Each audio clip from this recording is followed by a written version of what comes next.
What's going on, guys? Back at you here with another episode of How To. This week, how to install a speed feed on a Dye Rotor. What you will need is a Dye Rotor, go figure. Even more surprising, you'll need a speed feed. Here I have an Exalt Rotor fast feed. Yes, fast feed. This go the same way for the Crown SF, the rotor feed gate from Exalt, or really any of the speed feeds that are out there. It all kind of goes in the same way. So again, for this demonstration purpose, I have a rotor fast feed from Exalt. You will need a Phillips head screwdriver. If you have anything newer than basically like the second half of the 1.5 version of the rotor, if you have a really old rotor, you might need an Allen key in place of this screwdriver. But I think most everybody is going to just need a Phillips head screwdriver.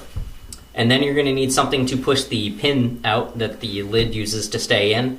You can either use like a little punch like this. You just need something that's long and straight and small enough, like the end of these needle nose pliers or something, and you'll see that when we get to that part. So let's go ahead and bring the camera in and show you guys what I'm doing.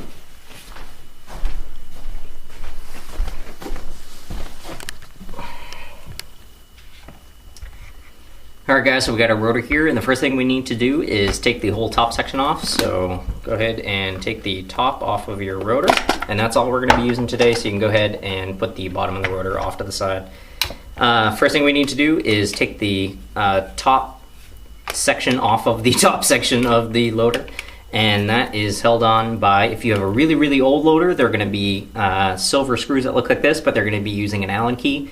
Anything that's new, relatively recent within the last couple of years is going to be using these Phillips head screws. There's going to be 5 of them. There's 2 down here, and there is 2 right here, and then there's 1 up here at the front section of the rotor. For purposes of this video, I've already taken out 4 of them. I only need to take out 1 of them. So just go ahead and take that off. And then you can just push down on this middle section that pokes through, and you have the top section of your rotor. You're going to want to make sure that you just push this down, or else this top section will get just hung up on the catch tab. So go ahead and put that right there. And then we need to take the lid off. And if you look at this top section right here, there's a pin. If you see the slots right on the side here, and here right at the base of the slots, so right down inside there's a silver pin that you'll be able to see. We need to push it out to one side. So for this, you can either use, this is like a punch, like a nail punch. I'm going to use these needle nose pliers. I'm only going to use 1 part. We're going to go ahead and we're just going to push that through till it stops and you can't really fit it in anymore. You'll see the pin has come out here onto the side. Once it gets to about that point, that's all you're going to need, because you're just going to, at this time.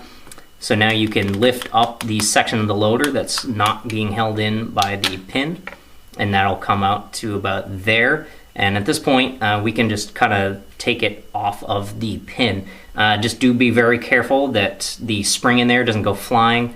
So what I'm going to do is I'm going to hold on to the spring that's down right here at the bottom of the lid as I just pull it off of the pin here.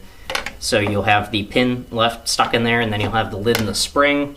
Take the spring, I'm going to go ahead and just set that in the lid, because I'm going to have to put this back after. And put that aside, and we'll take the pin and put it in there as well. So now you're just left with this top piece. So now we can go ahead and put the speed feed on here. If you look around this ring right here, you'll see a bunch of little pins that are raised up out of the plastic. They are part of the plastic, they are plastic. But you'll see a bunch of pins, and we can go ahead and grab our speed feed. So I have here the red, white, and blue America version to go with the nice gray, white, and red Airstrike red rotor. So if you look on the speed feed, if you look around the edge, you'll see a bunch of little holes. And those are, it's going to work exactly like you think it's going to work. We're going to line these holes up with these little pins that are sitting in here. So let's go ahead and do that. So it just kind of sits on the lip, and then they line up on those little pins, and just kind of press it down so those pins go into the rubber. And make sure you go all the way around and make sure those are all nice and in there. And there we go. Make sure that's nice and press fit in there. So now at this point we can go ahead and put this back on over the top shell with the speed feed back on it. So make sure you just line that up right. And there we go. Just kind of be, nice and gentle, just to make sure that you don't make this thing fall out. So at that point we can just go ahead and push down. So now if we hold it down, it's stuck in there, wedged between the two pieces, and that's where you get your speed feed. So at this point, we can go ahead and you're going to take all of these screws and you're just going to screw them back into where they came from, leaving everything completely out, and your loader will end up looking like this with those screws attached. And you can go ahead and put the top on your loader. And there you go, nice and easy. That's how you get a speed feed into a Dye Rotor. Any of those speed feeds are going to work exactly the same way, with the one exception of the Crown SF. Those little plastic fingers come separately, and what you get in that package is basically a plastic ring that you're going to sit on those little posts. It's going to sit there on the edge, and then you can go ahead and place those plastic fingers right there. So there you go, guys. That's how you get a speed feed into a Dye Rotor. Thanks for watching. I really appreciate it. If you enjoyed the video, go ahead and click that like button. That really helps out the channel, and I appreciate it. And I will see you guys next time.